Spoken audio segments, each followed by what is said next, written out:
اس کے بعد ہے وَمَن لَّمْ يَسْتَطِعْ مِنْكُمْ طَوْلًا، اور جو نہ استطاعت رکھتا ہو، منکم تم میں سے، طولاً طول کی، طول کا مطلب ہوتا ہے فراخی، وسعت، طول بھی اسی سے ہے لمبا ہونا، یعنی نان نفقہ ادا کرنے کی وسعت، مہر ادا کرنے کی، نان نفقہ دینے کی وسعت جس میں نہ ہو، حیثیت نہ ہو، خرچہ نہ اٹھا سکتا ہو، ان ينكح المحصنات، کہ وہ نکاح کرے آزاد عورتوں سے۔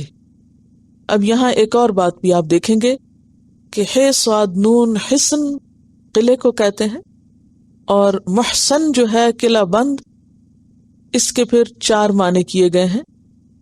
نمبر 1 احسان بذریعہ شادی، یعنی شادی کا معنی ہے، محسنات کا معنی شادی شدہ عورتیں، یہاں پر آپ دیکھ رہے ہیں کہ معنی آزاد عورتیں کہا جا رہا ہے۔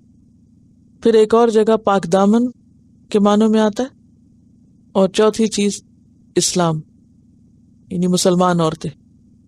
شادی بھی انسان کو محفوظ کرتی ہے، آزادی بھی، یعنی آزاد عورتیں جو ہیں ان کو خاندان کی پروٹیکشن ہوتی ہے، پاک دامن عورتیں یعنی انہوں نے بھی اپنے آپ کو بچا کے رکھا ہوتا ہے معاشرے کی برائیوں اور مردوں کی بری نگاہوں سے، اور اسلام بھی انسان کو حفاظت دینے والا ہے۔ تو احسان یعنی محسن کا لفظی معنی ہے حفاظت، اور اس کی 4 بنیادیں ہوتی ہیں، شادی، آزادی، پاک دامنی اور اسلام۔ تو اسی لیے آپ دیکھیں گے کہ محسنات کا لفظ جو ہے وہ مختلف معنوں میں استعمال ہوگا مختلف جگہوں پر، اور یہ کیسے پتہ چلتا ہے؟ کانٹیکسٹ ہے۔ تو جو تم میں سے استطاعت نہ رکھتا ہو کہ وہ آزاد عورت سے شادی کر سکے، آزاد خاندانی عورت سے، المؤمناتی مومن عورت سے، فمما ملکت ایمانکم، تو پھر وہ کیا کرے؟ وہ نکاح کرے ان سے جن کے تمہارے دائیں ہاتھ مالک ہیں، یعنی باندیوں سے یا لونڈیوں سے، غلام عورت سے۔ کیوں؟ اس لیے کہ غلام عورت کا مہر کم ہوگا، غلام عورت کی ڈیمانڈز کم ہوں گی، اس کی ضروریات کم ہوں گی، چونکہ وہ سٹیٹس وائز کم ہے۔ ظاہر ہے کہ جس عورت کا جتنا زیادہ سٹیٹس ہوگا اس کے لیے مال بھی اتنا زیادہ چاہیے ہوگا۔ تو یہاں پر مومن محسن عورتوں سے شادی کے لیے کہا گیا، اور اگر نہ ہو، یعنی ایک مسلمان مرد کو کیا کہا جا رہا ہے کہ وہ شادی کے لیے ایمان والی عورت کا انتخاب کرے جو کہ آزاد ہو، خاندانی لڑکی ہو، جس کو خاندان کی پروٹیکشن حاصل ہو، اسلام کی پروٹیکشن حاصل ہو۔ لیکن اگر اس کے پاس اتنی وسعت نہیں کہ وہ ان کا مہر دے سکے اور شادی کے بعد ان کا نان نفقہ برداشت کر سکے، نان نفقے کے اخراجات برداشت کر سکے، تو پھر غلام عورت۔ غلام عورت کے لیے بھی کیا ہے؟ من فتیاتکم المؤمنات، کہ وہ بھی مومنوں میں سے ہو۔ لہذا اہل کتاب کی غلام عورتوں سے یا مشرک غلام عورت سے یا نان مسلم غلام عورت سے شادی نہیں کی جا سکتی۔ فتیات کا لفظ جو ہے یہ فتاتن کی جمع ہے۔ فتات کا معنی ہوتا ہے باندی، یعنی نوجوان کے لیے عام طور پر یہ لفظ استعمال ہوتا ہے۔ واللہ اعلم بایمانکم، اور اللہ تمہارے ایمان زیادہ جانتا ہے۔ یعنی ایمان کا معاملہ چونکہ ایک چھپا ہوا معاملہ ہے، دل کا معاملہ ہے، لہذا اللہ کو زیادہ پتا ہے کہ کسی انسان کے باطن میں کیا ہے۔ بعضکم من بعض، تم میں سے بعض سے ہیں، یعنی باندیاں بھی انسان ہیں، وہ بھی آدم کی اولاد ہیں۔ اور یہ کیوں کہا جا رہا ہے؟ کیونکہ عربوں کے ہاں غلام عورت سے شادی کرنا بہت معیوب سمجھا جاتا تھا، یعنی ان کے کلچر میں انتہائی ناپسندیدہ چیز تھی، اور ان سے پیدا ہونے والی اولاد کو حجین کہا جاتا تھا، یعنی اس کو بھی کوئی مقام یا رتبہ نہیں حاصل ہوتا تھا۔ اور اس کی بنیادی وجہ یہ ہے کہ ایسا کیوں تھا، تھوڑا سا اگر آپ اس کو وسیع معنوں میں دیکھیں کہ غلام عورت جو ہے اس کا کوئی آقا ہوگا، آقا اس کا مالک ہے. اب وہ مالک جو ہے وہ اس کی اولاد پر بھی ایک طرح سے حق رکھتا ہے. تو اب اس اولاد کی جو نسبت ہے وہ اگرچہ باپ کی طرف ہوگی، لیکن ماں کی وجہ سے اس کو سوسائٹی میں وہ مقام حاصل نہیں ہوگا. تو اس لیے یہاں پر کیا کہا گیا کہ تم اس بات کو بہت ایشو نہ بناؤ. بعدکم من بعد، تم سب آدم کی اولاد ہو سکتا ہے کہ ایک مومن باندی یا لونڈی اپنے ایمان کی وجہ سے اللہ کے نزدیک زیادہ بڑا مقام رکھتی ہو بنسبت ایک آزاد خاندانی عورت کے. اس کی دلیل کیا ہے؟ سورۃ البقرہ کی وہ آیت، اس میں کیا کہا گیا تھا؟ وَلَأَمَةٌ مُؤْمِنَةٌ خَيْرٌ مِّن مُشْرِكَةٍ وَلَوْ أَعْجَبَتْكُمْ، اور البتہ مومن لونڈی زیادہ بہتر ہے مشرک عورت سے، خواہ وہ تمہیں کتنی ہی پسند کیوں نہ ہو. ٹھیک ہے، تو اس سے کیا پتہ چلتا ہے کہ اصل چیز ایمان ہے. عمومی طور پر ہمارے دین میں کیا کہا گیا ہے کہ شادی کہاں کی جائے؟ اپنے جیسے لوگوں میں کی جائے، یعنی بہت فرق نہیں ہونا چاہیے اسٹیٹس میں. کیوں؟ کیونکہ پھر بہت فرق ہونے کی وجہ سے عموماً پھر نباہ مشکل ہوتا ہے.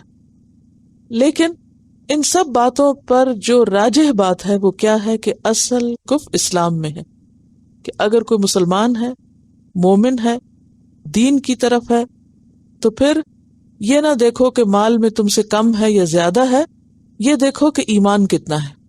تو یہاں بھی ویسے تو کفر نہیں بن رہے. اب کفر کس کو کہتے ہیں؟ برابر کو. ایک آزاد ہے، ایک غلام ہے، تو پھر دونوں کیسے شادی کریں؟ ایمان کی بنیاد پر. اور ایمان کتنا ہے کس کے اندر، یہ اللہ پہ چھوڑ دو. واللہ عالم بایمانکم، تم جج مت کرو کسی کو کہ اس کا کم ہے اور اس کا زیادہ ہے. بعضکم من بعض، تم میں سے بعض سے ہیں، لہذا اس کو بھی بہت زیادہ اہمیت نہ دو کہ وہ غلام ہے. اب نکاح کیسے کرو گے ان سے؟ فنکحوہن، تو نکاح کرو ان سے، باذن اہلہن، ان کے اہل کی اجازت سے. اہل سے مراد یہاں اس باندی کا آقا ہے، باپ نہیں ہے. آزاد لڑکی کا گارڈین کون ہوتا ہے؟ اس کا باپ ہوتا ہے. باپ نہ ہو چچا ہے یا اور اسی طرح کے جو رشتہ دار ہیں جو ولی الامر ہوتے ہیں. لیکن غلام عورت کا خواہ باپ موجود ہو تو باپ سے نہیں اجازت لی جائے گی یا باپ سے نہیں بات کی جائے گی، بلکہ اس کے آقا سے، سرپرست سے. وآتوہن اجورہن، اور دو ان کو بھی ان کے مہر، بالمعروف، بھلے طریقے سے، معروف طریقے سے، یعنی شرافت کے ساتھ دو. جو ان کا حق ہے انہیں دے دو، کیونکہ عام عورت بھی کمزور ہوتی ہے لیکن اس کے مقابلے میں باندی تو اور زیادہ کمزور، لہٰذا وہ اپنے حقوق کی ڈیمانڈ نہیں کر سکتی. تو یہاں پر آپ دیکھیں کہ اسلام نے مہر کی ادائیگی پر کتنا سٹریس کیا کہ آتوہن اجورہن، غلام عورتوں کو بھی ان کے مہر دینے ہوں گے اور پورے دینے ہوں گے، حق اور انصاف کے ساتھ، جیسے شریعت نے کہا ہے. اور یہاں بھی نکاح کرنے کا مقصد دوبارہ دہرا دیا گیا، محصنات غیر مصافحات، کہ نکاح کیوں کرو گے؟ یہ نہیں کہ بس ان شادی کر لو اور پھر ان کو عیش و عشرت کا ذریعہ بنا لو اور پھر ان کو کک آؤٹ کر دو. نہیں، انہیں بھی تم پاک دامن بناؤ گے. یہاں اب محصنات کا مطلب پاک دامن ہے، یعنی شادی کے بعد جو پاک دامنی ہوتی ہے یا عفت ہوتی ہے، عصمت ہوتی ہے، اس کی طرف اشارہ ہے. غیر مصافحات، نہ محض جنسی لذت حاصل کرنے والی ہیں، کہ تمہارا ان سے شادی کا مقصد محض اپنی خواہشات پوری کرنا ہو، یہ نہیں ہونا چاہیے. ولا متخذات اخدان، اور نہ وہ بنانے والیاں ہوں چھپے دوست، چھپے آشنا، چھپے یار. یعنی شادی کرنے کے بعد وہ عورتیں بھی جو غلام تھیں اور اس سے پہلے وہ، اگر آسانی سے سمجھانے کے لیے کہہ دوں کہ آوارہ گر تھیں، اور اس کے بعد اب نکاح ہو گیا، اب وہ محفوظ ہو گئی، ان کو خاندان کی، شوہر کی پروٹیکشن مل گئی، تو اب انہیں شرافت کے ساتھ رہنا ہے اور نکاح کے ساتھ رہنا ہے، نکاح کے بغیر نہیں. یعنی ان ادر ورڈز کیا کہا جا رہا ہے؟ غلام عورتوں کو پروٹیکشن دو نکاح کی، محسنات، انہیں عیش و عشرت کا ذریعہ نہ بناؤ، غیر مصافحات، ان سے چھپے تعلقات نہ رکھو، ولا متخذات اخدان. اخدان جو ہے وہ خدن کی جمع ہوتی، خدن، خدن کہتے ہیں چھپے دوست کو. اچھا، اس کا یہ مطلب نہیں کہ چھپی دوستی منع ہے اسلام میں تو ظاہری دوستی کر لو، کیونکہ اس وقت تو اس بات کو بہت معیوب سمجھا جاتا تھا کہ کوئی شخص نکاح کے بغیر کسی عورت کے ساتھ تعلق رکھے ہوئے. لیکن آج کی سو کالڈ مہذب سوسائٹی میں اس کو اتنا خوبصورت بنا دیا گیا ہے کہ وہ پارٹنرز کہلاتے ہیں، بغیر شادی کے بوائے فرینڈز یا گرل فرینڈز کہلاتے ہیں. یا تو فرینڈ کا ٹائٹل ہے یا پھر پارٹنر کا ہے یا مسٹریس اور کامن لا وائف، ٹھیک ہے. لیکن اسلام میں ان چیزوں کا کوئی کانسیپٹ نہیں ہے. وہاں ایک ہی چیز ہے اور وہ کیا ہے؟ نکاح کے ذریعے خاندان بنانا. اور پھر متخذات اخدان، چھپی دوستی جو ہے وہ منع ہے. گویا دوسرے لفظوں میں کسی مسلمان مرد یا کسی مسلمان عورت کے لیے یہ جائز نہیں کہ وہ نکاح کے بغیر کسی کو دوست بنائے. یعنی کوئی مسلمان لڑکی کسی نامحرم لڑکے کو یا مرد کو دوست نہیں کہہ سکتی، حتیٰ کہ وہ جو ایک منہ بولے بھائی بنانے کا تصور ہے کہ جس میں ساری حدیں پار کر دی جائیں، تو ایسے بھائی بنانے کا یا بہن بنانے کا بھی کوئی تصور نہیں. ویسے تو دین میں سارے بھائی بھائی ہیں، آپ کسی سے بھی بات کرتے ہیں تو آپ ان کو بھائی بول دیتے ہیں یا وہ آپ کو بہن کہہ دیتے ہیں. تو یہ تو ایک ایمانی رشتہ ہے، ہر مومن دوسرے مومن کا کیا ہے؟ بھائی ہے یا بہن ہے. انما المؤمنون اخوہ، یہ تو قرآن بھی کہتا ہے. لیکن وہ جو ایک مخصوص ٹرم میں بھائی بنانا ہے کہ فلاں میرا بھائی ہے، اور پھر تعلقات کی آخری حد تک جا پہنچنا، لمٹس کراس کرتے کرتے، اس کی اسلام میں کوئی اجازت نہیں. فَإِذَا أُحْسِنَّ، پھر جب وہ قید نکاح میں آ جائیں، محفوظ کر دی جائیں. احسنہ کا کیا مطلب ہے؟ محفوظ کر دی جائیں، یعنی نکاح کے قلعے میں بند کر دی جائیں. اب ذرا سا سوچئے کہ نکاح کو قلعے سے بار بار کیوں تعبیر کیا جا رہا ہے؟ کیونکہ جب کسی لڑکی کا نکاح ہو جاتا ہے تو اس کا مطلب یہ کہ اب وہ کسی بھی دوسرے مرد کے لیے حرام ہو گئی ہے. اب اس کے شوہر نے اس کو ایک پروٹیکشن دے دی ہے، وہ ایک حصار میں آ گئی ہے، یہ معنی ہے. فَإِذَا أُحْسِنَّ، پھر جب وہ محفوظ کر دی جائیں، یعنی نکاح کر لیں یا شادی کے ذریعے تحفظ مل جائے ان کو. فَإِنْ أَتَيْنَ، پھر اگر وہ آئیں یعنی ارتکاب کریں کس چیز کا؟ بفاحشۃ، کسی بے حیائی کا. اور فاحشہ سے مراد یہاں کون سی بے حیائی؟ زنا وغیرہ. فعلیہن، تو ان پر ہے کیا؟ یعنی حد کتنی؟ نصف، آدھی، ما علی المحصنات، جو آزاد خاندانی عورتوں پر ہے. یعنی اگر ان کو 100 کوڑے لگیں گے تو ان کو 50. من العذاب، عذاب میں سے، یعنی سزا میں سے. ذالک، یہ، لمن، واسطے اس کے ہے. کیا یہ اشارہ کدھر جا رہا ہے؟ اب یہ نکاح کی اجازت، ٹھیک ہے. اس میں اشارہ پڑھنے کا کچھ فائدہ تو حاصل کرے نا. ذالک ہے نا، یعنی ذالک کا کیا ہے؟ اسم اشارہ. تو مشارون الیہ کیا ہے؟ جس چیز کی طرف اشارہ ہو رہا ہے. تو کس کی طرف اشارہ نہیں؟ اب یہ حکم کس کے بارے میں ہے؟ لونڈیوں سے نکاح کی اجازت کے بارے میں، کہ یہ اجازت تمہیں کیوں دے دی گئی، ناپسندیدگی کے باوجود یہ رستہ کیوں کھولا گیا. ذالک، یہ سہولت نکاح یا یہ اجازت یا یہ رخصت نکاح، لمن، اس شخص کے لیے ہے جو خشیہ، خوف رکھتا ہو، ڈرتا ہو، العنت، مشقت میں پڑنے سے، اور مراد ہے یہاں زنا، گناہ، بدکاری. عنت کہتے ہیں جو چیز انسان پہ بہت بوجھل ہو جائے، ایسی تکلیف جس میں ہلاکت کا اندیشہ ہو، عنت، انتہائی تکلیف. تو آپ یوں کہہ سکتے ہیں کہ جو ڈرتا ہو انتہائی تکلیف سے، اور مجازی معنی کیا ہوں گے؟ زنا میں پڑنے سے، منکم، تم میں سے، یعنی جو اپنے نفس کے بارے میں پھسلنے سے ڈرتا ہو. وَأَن تَصْبِرُوا، اور یہ کہ تم صبر کرو. کس بات سے؟ یعنی ان سے نکاح کرنے سے اگر رکے رہو اور صبر سے کام لو، خیر لکم، تو یہ تمہارے حق میں زیادہ اچھا ہے. یعنی پھر کس چیز کی طرف توجہ؟ کہ نکاح کے لیے بہترین لڑکی کا یا خاندان کے لیے جو زیادہ بہترین عورت ثابت ہو اس کا انتخاب کرو. محض اپنی خواہش پوری کرنے کے لیے ایسے ہی کسی سے بھی شادی مت کر لو، کیونکہ اگر بنیاد غلط ہوگی تو آئندہ کیا ہوگا؟ پوری نسل بگڑے گی.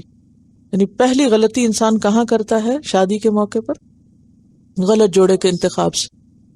کہ اگر انتخاب غلط ہو گیا، ایسی عورت گھر میں آ گئی کہ جس کا نہ دین ہے، نہ ایمان ہے، نہ اخلاق ہے، اور نہ ہی اس کے اندر کوئی اور سمجھ بوجھ ہے، تو اب مرد تو کیا کرتا ہے؟ وہ بیچارہ تو نکل جاتا ہے کام کاج کرنے، کمائی کرنے، گھر والوں کو پالنے، تو پیچھے بچے اور گھر سب کچھ کس کے حوالے ہوں گے؟ کون لک آفٹر کرے گا؟ عورت. تو انسان کی سب سے بہترین کمائی کیا ہے؟ اس کی اولاد، پھر اس کا مال. تو وہ سب کچھ کسی کو دے کر جائے گا نا، تبھی باہر نکل سکے گا. تو اگر وہ ایک ایسی عورت کے حوالے کر رہا ہے جس کا اخلاق درست نہیں، جس کے بارے میں وہ مطمئن نہیں کہ وہ اس کی تمام چیزوں کی حفاظت کرے گی، اپنی عزت و عصمت کی حفاظت کرے گی، جس کے بارے میں اس کو یہ یقین نہیں کہ وہ اس کے بچے کی صحیح تربیت کرے گی یا اس کے مال کو ضائع نہیں کرے گی، تب آپ خود سوچیں کہ پھر بنے گا کیا؟ گھر کہاں سے بنے گا؟ تو سمجھ میں کیا آتا ہے کہ نکاح کا مقصد کیا ہے؟ گھر بنانا. مراد اس سے یہ کہ اپنے سٹیٹس سے کم میں جب شادی کرو گے تو نتیجہ کیا ہوگا کہ جب وہ گھر میں لاؤ گے اس لڑکی کو تو پورا خاندان اس کو پوری طرح ایکسیپٹ نہیں کرے گا. بعض اوقات ایسا ہوتا ہے نا کہ کچھ لڑکے اپنی مرضی سے شادیاں کر لیتے ہیں تو ماں باپ یا خاندان ان کو اپنے اندر ایبزارب نہیں کرتا، خاندان کی پروٹیکشن نہیں حاصل ہوتی. نتیجہ کیا ہوتا ہے کہ یوں سمجھے کہ سب کچھ ہاتھ سے گیا. پھر اس کے بعد کیا ہوتا ہے؟ ٹھیک ہے، دس از مائی لائف اور میں نے نباہ کرنا ہے، کر لیا. اس کے بعد پھر کیا ہوتا ہے؟ تھوڑے دن کے بعد لائف آپ ہی کے قدموں میں آ کے پڑتی ہے پھر کہ سنبھال لیں اس لائف کو. سٹیٹس کی جو بات ہے نا، یہاں آزاد اور غلام کے سٹیٹس میں بہت فرق تھا اس دور میں بھی، اور سٹیٹس کا فرق بہرحال ایک فرق ہے. یعنی خاندانی، دیکھیے ویسے تو انسانوں کے اعتبار سے سب برابر ہے. اسلام میں اصل چیز دین ہے، ایمان ہے، لیکن ایمان اور دین تو اللہ کو پتا نا کہ اس کا کتنا ہے.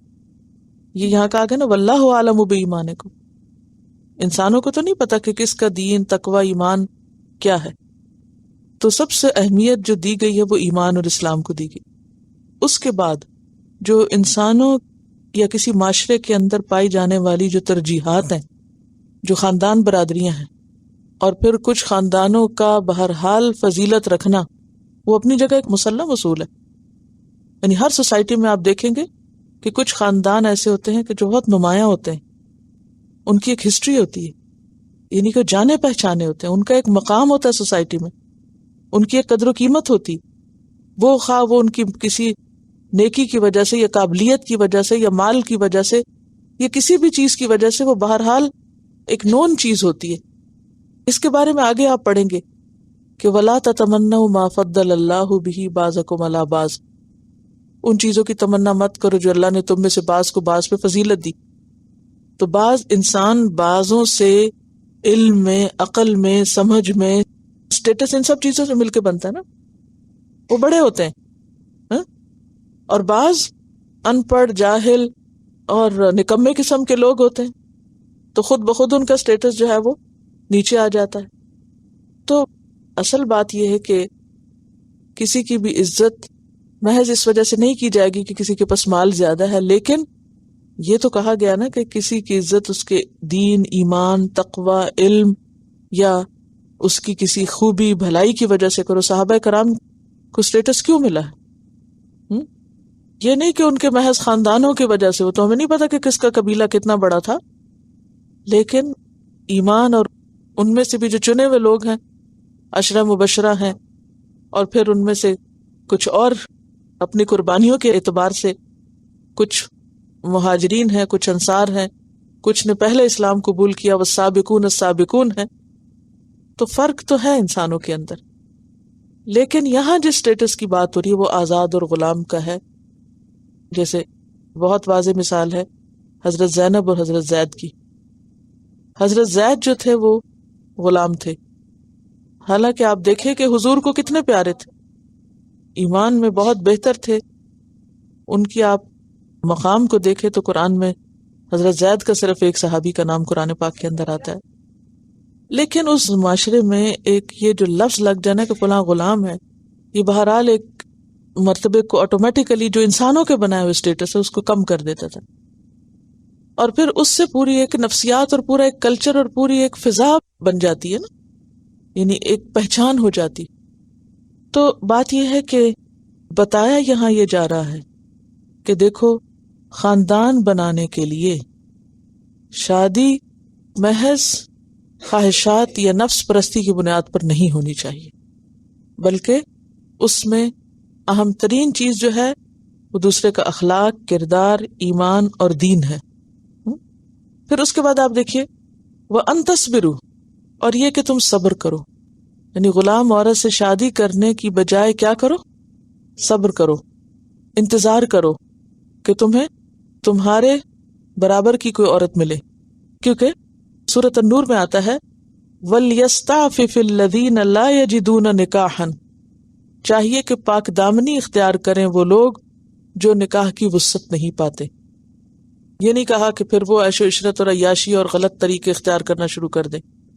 ایک اور جگہ پر آتا ہے نبی صلی اللہ علیہ وسلم نے نوجوانوں کے ایک گروپ کو خطاب کرتے ہوئے فرمایا تھا کہ یا معاشر الشباب، اے نوجوانوں کے گروہ، تم میں سے جس کے پاس نکاح کی استطاعت ہو وہ نکاح کرے، اور جس کے پاس استطاعت نہ ہو وہ تم میں سے روزے رکھے، کیونکہ وہ تمہارے نفس پر کنٹرول کرنے کے لیے زیادہ بہتر ہے۔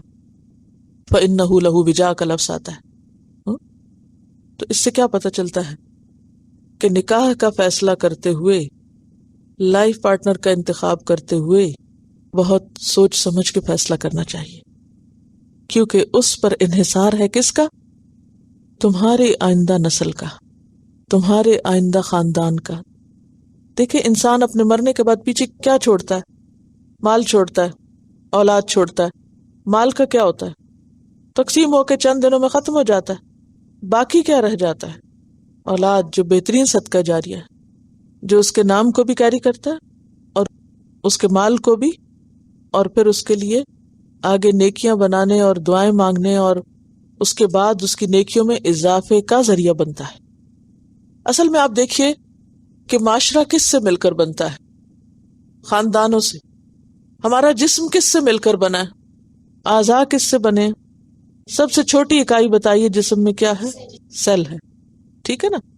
ہمارا جسم چھوٹے چھوٹے سیل سے مل کر بنا ہے۔ اسی اگزامپل سے آپ سمجھیے کہ ایک پوری سوسائٹی کس سے مل کے بنتی ہے؟ خاندانوں سے۔ خاندان معاشرے کا سب سے چھوٹا یونٹ ہے، جیسے سیل ہمارے جسم کا سب سے چھوٹا یونٹ ہے۔ سیل کا ڈس آرڈر جسم میں کچھ مشکل پیدا کرتا ہے کیا؟ کینسر نا؟ کینسر کا سبب ریزن کیا ہے؟ سیل کا ڈس آرڈر۔ وہ ڈس آرڈر ایک سیل سے شروع ہوتا ہے اور پھر بڑھتے بڑھتے انسان کی ہلاکت کا سبب بن جاتا ہے۔ تو امت مسلمہ کو، ایمان والوں کو اپنے ایمان، اپنے دین اور اپنی آخرت کی حفاظت کرنے کے لیے اس سیل کی، اس یونٹ کی پوری طرح حفاظت کرنی ہے، اس کی صحت، اس کی عزت و عصمت، اور پورا جو پروسیجر ہے اس کو سامنے رکھنا ہے اب سمجھ آ گئی؟ مسلمان معاشرے کے اندر خاندان کیوں اہم ہے؟ خاندان کسی سوسائٹی کا ایک اہم ترین یونٹ ہے. اس یونٹ کا بگاڑ پوری سوسائٹی کا بگاڑ بن جاتا ہے. چھوٹی سی ایک اور مثال، مثلاً سب خاندانوں میں کچھ نہ کچھ ایسے مسئلے مسائل ہوتے ہیں. مثلاً آپ کے کسی بھائی نے یا بیٹے نے یا کسی ماموں چچا نے کسی ایسی عورت سے شادی کر لی جس کا اخلاق درست نہیں تھا، جس کا کردار اچھا نہیں تھا. اس عورت نے کیا کیا؟ پورے خاندان کو، چلے باقی خاندان اگر بچ بھی گیا تو وہ جو ایک نیا وہ خاندان بنا، اس خاندان سے کیا نکلا؟ عموماً کیا ہوتا ہے، ایسی شادیاں زیادہ عرصہ نبھتی بھی نہیں ہیں، یعنی کہ وہ ایک دوسرے کے ساتھ صحیح طور پر میچ نہیں ہوتا نا، ٹھیک ہے نا، ہم آہنگی نہیں ہوتی. اب نتیجہ کیا ہوتا ہے کہ کچھ عرصہ تو جذبات کی وجہ سے ساتھ چل لیتے ہیں، پھر کیا ہوتا ہے جھگڑے لڑائیں شروع ہوتے ہیں، اتنے میں کچھ بچے بھی ہو جاتے ہیں، پھر کیا ہوتا ہے دونوں الگ الگ ہو جاتے ہیں. ان کے الگ ہونے سے، کیونکہ جس عورت کا مقصد یا جس مرد کا مقصد، دونوں طرف دیکھیے برابری، خاندان بنانا نہیں، صرف عیش و عشرت شادی سے نہیں، یعنی مقصد غلط ہے جس کا، اس نے شادی خاندان بنانے کے لیے نہیں کی، اس نے شادی کس لیے کی ہے؟ صرف عیش و عشرت، صرف ظاہری حسن سے متاثر ہے اور کچھ بھی نہیں پیچھے. نتیجہ کیا ہوگا پھر؟ وہ پھر زیادہ دیر نبھ نہیں سکتی نا، خاندان بنتا نہیں. اچھا، اس کا یہ مطلب نہیں کہ صرف اسی طریقے سے خاندان نہیں بنتا، بعض اوقات ٹھیک اچھے لوگ بھی ہوتے ہیں لیکن عادات فرق ہوتی ہیں، نہیں خاندان بنتا ایک الگ بات ہے، لیکن اس میں خطرہ زیادہ ہے، چانسز زیادہ. نتیجہ کیا ہے؟ جو بچے ہوں گے ان کی نفسیات کیا ہوگی، ان کی پروٹیکشن کیا ہوگی، ان کی تربیت کا کیا ہوگا، ان کی آگے زندگیوں کا پھر کیا ہوگا، ان کے دین ایمان تقوی کا کیا ہوگا، تو سب کچھ بگڑ گیا. تو یہ بے حد ضروری ہے کہ اس موقع پر انسان سمجھداری کا ثبوت دے. اس لیے قرآن بار بار کہتا ہے محصنات غیر مصافحات. یہ دو لفظ اگر آپ کو یاد رہے نا کہ شادی کیا ہے، محسنین غیر مصافحین، محصنات غیر مصافحات، دونوں طرف سے، مرد بھی ایسے ہی اور عورتیں بھی ایسے ہی، نیت اور مقصد درست ہونا چاہیے. وَأَن تَصْبِرُوا خَيْرٌ لَكُمْ وَاللَّهُ غَفُورٌ رَحِيمٌ، اور اللہ غفور الرحیم ہے. تو اس آیت سے بہت سی اہم باتیں پتہ چلتی ہیں، اور ان میں سے پہلی بات تو یہ کہ شادی کے وقت انتخاب جو ہے وہ مومن، پاک دامن، خاندانی عورت سے ہونا چاہیے. پھر اس کے بعد یہ کہ اگر کوئی شخص مسلمان ہوا ہے تو بعض اوقات یہ کہا جاتا ہے پتہ نہیں سچا بھی مسلمان ہوا ہے کہ نہیں، تو اللہ ایمان کا حال بہتر جانتا ہے، انسان کو ظاہر پہ معاملہ کرنا چاہیے. دوسری بات یہ ہے کہ اسلام میں زنا حرام ہے، اور اتنی بڑی برائی ہے کہ اگر کسی شخص کو اس میں پڑنے کا اندیشہ ہو تو بہتر ہے کہ پھر وہ کم سٹیٹس والی عورت سے بھی شادی کر لے. اور وہ کیا ہے؟ مثلاً غلام عورت ہے، یا ایسے خاندان کی لڑکی ہے کہ جس کا بہت مہر نہیں یا جس کے بہت تقاضے نہیں، اور پھر چھپی دوستیوں سے یہاں منع کیا گیا ہے. قرآن پاک سورۃ الانعام آیت 151 میں فرمایا گیا وَلَا تَقْرَبُوا الْفَوَاحِشَ مَا ظَهَرَ مِنْهَا وَمَا بَطَنَ. فواحش کے قریب بھی نہ جاؤ، خواہ وہ ظاہر میں ہو خواہ وہ باطن میں چھپے ہوئے ہوں. سورۃ الاعراف آیت 33 میں فرمایا قُلْ إِنَّمَا حَرَّمَ رَبِّيَ الْفَوَاحِشَ مَا ظَهَرَ مِنْهَا وَمَا بَطَنَ. کہہ دیجئے کہ میرے رب نے فواحش کو حرام قرار دیا، خواہ وہ ظاہراً ہو خواہ وہ چھپے ہوئے ہوں. تو کوئی بھی ایسا کام جو کہ حرام میں آتا ہو اس سے بچنے کی ضرورت ہے. یہاں ایک اور چیز پھر یاد رکھیے کہ یہ باندیاں کیا چیز تھیں، اور باندی کہاں سے آئی، اور یہ کون ہوتی ہیں، اور یہ سب کیا قصہ ہے، اور ان سے تمتع کی اجازت کا کیا معنی ہے. تو تھوڑا سا اس کا بیک گراؤنڈ آپ کو بتا دیتی ہوں کہ عربوں کے ہاں اسلام سے پہلے انسانوں کی خرید و فروخت کا عام رواج تھا. جیسے بھیڑ بکریاں بکتی ہیں نا، ایسے انسان منڈیوں میں بکا کرتے تھے. آج تو یہ ہوتا ہے نا، قربانی کے موقع پر آپ کو جانور خریدنا ہوتا ہے تو آپ جاتے ہیں جانوروں کی منڈی میں اور اپنی پسند کا بکرا خرید لیتے ہیں. ایک وقت ایسا تھا کہ جب انسان بھی اسی طرح خریدے جاتے تھے، یعنی ان کے باقاعدہ بازار ہوتے تھے، پیسے والے جاتے تھے اور وہ دیکھتے تھے کہ کون کیسا ہے اور پھر وہ خرید لیتے تھے۔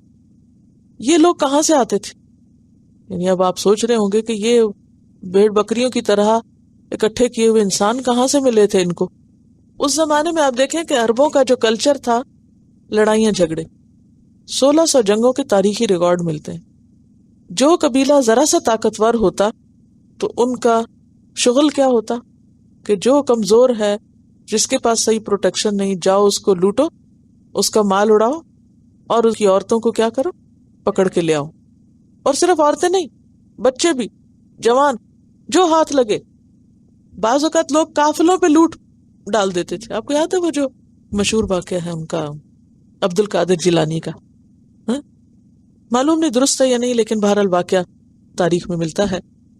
تو عموماً یہ ہوتا تھا کہ کہیں میلہ ہوتا تھا، لوگ وہاں کثرت سے شریک ہوتے تھے، تو رات کو سو رہے ہوتے تو کوئی اور آ کے لوٹ مار کرتا اور لوگوں کو اٹھا لیتا۔ تو اسی طرح آپ دیکھیں کہ حضرت زید بھی کہاں سے ملے تھے۔ پھر اور بھی بہت سے واقعات آپ تاریخ میں پڑھیں گے کہ لوگوں کو اس طرح لوٹ مار میں اٹھا لیا جاتا تھا، یعنی یلغار کی غارت گری اس کو بولتے تھے۔ غارت گری کی، عورتیں، بچے، مرد، جوان، چھوٹے بڑے جو ملے پکڑے اور لے گئے۔ ایسے پکڑے ہوئے لوگوں کو وہ غلام بناتے تھے۔ پھر جو ان کی اولاد ہوتی تھی وہ بھی غلام ہوتی تھی، جیسے بھیڑ بکری کی اولاد پھر نسل بڑھتی جاتی ہے نا، ایسے ایک دفعہ اگر کوئی غلام بن گیا تو پھر کیا ہے، اس کی جو اولاد ہے اور اس کی پھر آگے اولاد ہے اور نسل در نسل وہ غلام۔ یہ سلسلہ صرف عربوں میں نہیں تھا، اور ملکوں میں بھی یہ جاری رہا ہے کچھ عرصے پہلے تک۔ کچھ معلوم ہے؟ یہ بتا رہی ہے کہ ایلیکس ہیلے کی کتاب بھی ہے اور اس پہ مووی بھی بنائی گئی ہے دی روٹس کے نام سے، اور اس میں نارتھ امریکہ میں پکڑ کے لائے جانے والے بلیکس کو جو غلام بنایا گیا تھا اس کی پوری تفصیل موجود ہے۔ انہوں نے باقاعدہ آرکائیو سے ریسرچ کر کے یہ کتاب لکھی ہے، ریسرچ بیسڈ ہے، محض جھوٹی کہانیوں پر مبنی نہیں ہے۔ انہوں نے اپنی پچھلی 7 نسلوں تک کی ہسٹری کو ایکسپلور کیا، اور افریقہ میں جہاں ان کی اوریجنز تھیں اور جو ان میں سے لوگ زندہ تھے ان کے ساتھ جا کے بھی ملاقاتیں کی اور ساری معلومات اپنے بارے میں اکٹھی کی۔ ان میں سے بہت سے لوگ مسلمان تھے، لیکن چونکہ ان کے آقا جو تھے وہ مسلمز نہیں تھے، لہذا ان کو زیادہ عرصے تک عبادات وغیرہ بھی کرنے کی آزادی نہ رہی۔ بہرحال تو یہ غلامی کا جو سلسلہ ہے یہ صرف عربوں میں نہیں تھا، دنیا کی اکثر قوموں کے اندر انسانوں پر یہ ظلم و ستم ہوتا رہا کہ اپنے ہی جیسے انسانوں کو انسانوں نے غلام بنا لیا جسمانی طور پر۔ اور سٹیٹس کا جو فرق رکھا گیا اس ساری انسانی آزادی کے باوجود، تو ابھی تک بعض ریسٹورانٹس میں یہ لکھا ہوتا ہے کہ بلیکس آر ناٹ الاؤڈ، یعنی انسانوں کے درمیان جو امپیرٹیز اور جو نفرتیں اور فرق رکھے گئے۔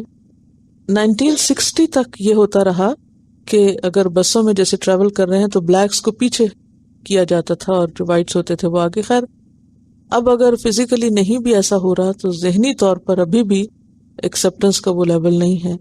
اینی ہاؤ یہ ایک الگ ایشو ہے۔ تو بات یہ ہے کہ اسلام نے آ کر کیا کیا۔ نمبر 1 یہ کہ اس قسم کی غارت گری پر جو صرف مال کے حصول کے لیے انسانوں کی پکڑ دھکڑ ہے یا مال کا حصول ہے، اس کو منع کیا گیا۔ صرف اور صرف جہاد فی سبیل اللہ رکھا گیا، اور پھر یہ کہ انسانوں کی خرید و فروخت پر پابندی عائد کی گئی کہ کوئی کسی کو پکڑ کر غلام نہیں بنا سکتا۔ ہاں ایک رستہ ابھی بھی باقی ہے یا باقی تھا، وہ کیا کہ اگر اللہ کے راستے میں کوئی جنگ ہوتی ہے، جیسے جنگ بدر ہوئی، اس میں مکہ والوں نے آ کر مسلمانوں پر یلغار کی، اس جنگ میں 70 لوگ پکڑے گئے۔ اب یہ 70 جو تھے وہ کیا تھے؟ جنگی قیدی تھے، اور ایک طرح سے اس دور کے قانون کے مطابق غلام۔ اب جب لوگ پکڑے جائیں تو پھر آگے کیا کیا جائے؟ اس کے لیے آپ دیکھیں کہ کئی آپشنز رکھی گئی۔ نمبر 1 چاہیں تو آزاد کر دیں بغیر کسی معاوضے کے، جیسے جنگ حنین کے موقع پر ہوا. پھر اسی طرح چاہیں تو فدیہ لے کر چھوڑے جیسے جنگ بدر میں ہوا. چاہیں تو قیدیوں کا تبادلہ کر لیا جائے جیسے بعض اور مواقع پر ہوا کہ کچھ مسلمان اگر دشمن کے ہاتھوں پکڑے گئے ہیں اور کچھ کافر جو ہیں مسلمانوں کے ہاتھوں پکڑے گئے ہیں تو وہ کیا کر سکتے ہیں، باہم تبادلہ کر کے اپنے اپنے لوگ آزاد کرا لیں، قیدی چھڑا لیں. بعض اوقات اگر انسانوں کو نہیں چھڑانا یا انسانوں کا تبادلہ نہیں تو اس صورت میں زمینوں کو چھڑایا جا سکتا ہے یا کچھ اور اسی طرح کے معاہدے ہو سکتے ہیں کہ آپ ہمارا اتنا علاقہ جو فتح کر چکے ہیں وہ چھوڑ دیں، ہم آپ کے اتنے لوگ چھوڑ دیں گے. اب ان سارے آپشنز میں سے اگر کوئی بھی کام نہ کرے، کون سی؟ آزاد کرنے کی، فدیہ دے کے چھوڑنے کی، قیدیوں کے تبادلے کی، یا پھر زمینوں یا کسی اور چیز کے تبادلے کی، تو آخری صورت میں یہ ہے کہ پھر ان انسانوں کو بجائے اس کے کہ یوں ہی کھلا چھوڑ دیا جائے، کیونکہ عرب کے معاشرے میں انسان تو کیا قبائل بھی ایک دوسرے کے ساتھ حلیف بن کے رہتے تھے، معاہدے کر کے رہتے تھے، کیونکہ کوئی ایک سینٹرل حکومت تو تھی نہیں، ایک ایسی سینٹرل گورنمنٹ تو نہیں تھی. لوگوں کو قبائل میں خود سروائیو کرنا پڑتا تھا اور اپنی حفاظت کرنی پڑتی تھی. اور بعض اوقات جو کمزور قبیلے ہوتے تھے وہ کیا کرتے تھے، اور قبیلوں کے ساتھ یعنی معاہدہ کر لیتے تھے. پیچھے بھی آپ جان چکے ہیں، آگے بھی انشاءاللہ مزید تفصیل سے آئے گا. ان کو وہ حلیف کہتے تھے. حلیف حلف سے نکلا ہے. حلف کہتے ہیں قسم کھا کر کسی کے ساتھ کوئی وعدہ کرنا. تو وہ کیا کہتے تھے، میں نے اس دن آپ کو وہ الفاظ بتائے تھے، میری جان تیری جان، میرا خون تیرا خون، اور پھر اسی طرح وائس ورثہ، اور میرا مال تیرا مال. یعنی آپس میں پھر وہ اس طرح ہو جاتے تھے گویا خون کے رشتے ہوں. یعنی کہ قسمیں کھا کے آپس میں پکے وعدے اور معاہدے کر لیتے، جس کے نتیجے میں وہ ایک طرح سے ایک فیملی شمار ہوتے تھے. تو اب آپ دیکھیے کہ ایسے معاشرے میں یہ ممکن نہیں تھا کہ کچھ لوگ جو جنگ میں پکڑے ہوئے آئیں ان کو ایسے گلیوں میں آزاد چھوڑ دیا جائے. ایک صورت تو یہ تھی کہ آزاد چھوڑ دیا جائے، دوسری صورت یہ تھی کہ کسی جیل میں بند کیا جائے یا کیمپ میں رکھا جائے ان کو، جیسے کہ آج کے بھی ترقی یافتہ دور میں بعض اوقات جنگی قیدیوں کو کہاں رکھا جاتا ہے، کیمپس میں رکھا جاتا ہے. اور اس پچھلی صدی میں جو ورلڈ وارز ہوئی ہیں اس میں جاپان کے جو وار کیمپس ہیں، جرمنی کے جو کیمپس ہیں، روس میں جو کیمپس بنے، اب جو اس وقت انتہائی ترقی یافتہ دنیا میں جو بنے ہیں، تو یہ سارے کیمپس جو ہیں ان میں انسانوں کے ساتھ کیا کیا جا رہا ہے بتائیے مجھے، کچھ جانتے ہیں آپ؟ جیوز کو جب رکھا گیا ان کیمپس میں جہاں پھر اس کے بعد ان کے ساتھ جو ہولوکاسٹ کا واقعہ ہوا، ان سارے کیمپس میں انسانوں کی زندگی کیا ہوتی ہے. اور ان کیمپس میں پھر یہ ہے کہ جنگ میں جو پکڑے ہوئے لوگ آتے ہیں نا، وہ کوئی فیملیز نہیں ہوتی، بعض اوقات کسی کا باپ اور کسی کی ماں اور کسی کی بیٹی اور کسی کی بہن اور کسی کا کوئی اور کسی کا کوئی، وہ ایک یلغار میں پکڑے ہوئے لوگ ہیں جن میں اگر اتفاق سے کوئی خاندان آ گیا تو آ گیا، ورنہ مکسچر ہے سب.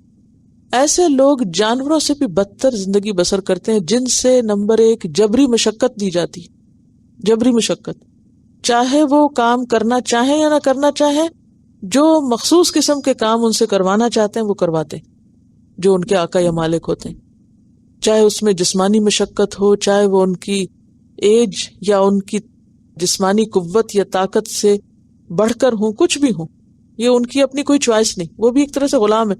نام غلاموں کا نہیں دیا ہوا لیکن غلاموں سے بھی بدتر جبری مشقت لی جاتی ہے.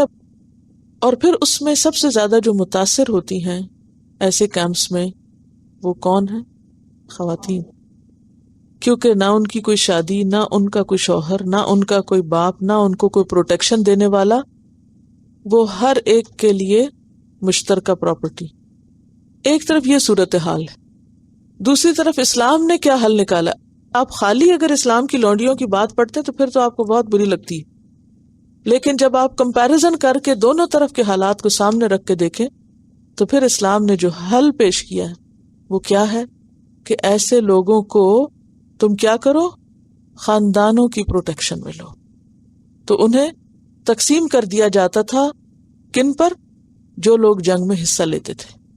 اب جب جنگ میں حصہ لینے کے بعد تقسیم کیا جاتا تو پھر ان کو کیا کہا گیا کہ یہ تمہارے بھائی ہیں، اب ان کو تم اپنے بھائی سمجھو۔ اچھا، آپ کو معلوم ہے کہ نبی صلی اللہ علیہ وسلم اپنی وفات کے وقت جو آخری لفظ بول رہے تھے وہ کیا تھے؟ تمہارے لونڈی غلام۔ اب آپ خود سوچیں کہ آپ دنیا سے جا رہے ہیں اور انسانوں کے بارے میں جس چیز کی بہت فکر کر رہے ہیں وہ ان انسانوں کے جو سب سے زیادہ معاشرے میں کمزور ہیں، کہ تمہارے لونڈی غلام، ان کے بارے میں اللہ سے ڈرنا۔ پھر کیا حکم دیا گیا؟ جو خود کھاؤ وہ انہیں کھلاؤ۔ یہ تو اتنی بڑی ذمہ داری آ گئی۔ آپ ذرا کریں گھر میں یہ روز کریں، جو خود کھائیں وہ کسی کو کھلائیں۔ کتنے دن کریں گے ایسے؟ جو خود کھائیں وہ دوسرے کو کھلائیں، ہاں؟ جو خود پہنے وہ ان کو پہنائیں۔ دیکھیں ذرا، سوچیں، یہ معمولی بات ہے؟ بہت بڑی قربانی ہے۔ پھر ان کو کیا کہیں، حتیٰ کہ بلانے اور خطاب کرنے کے لیے بھی لفظ بتائے گئے۔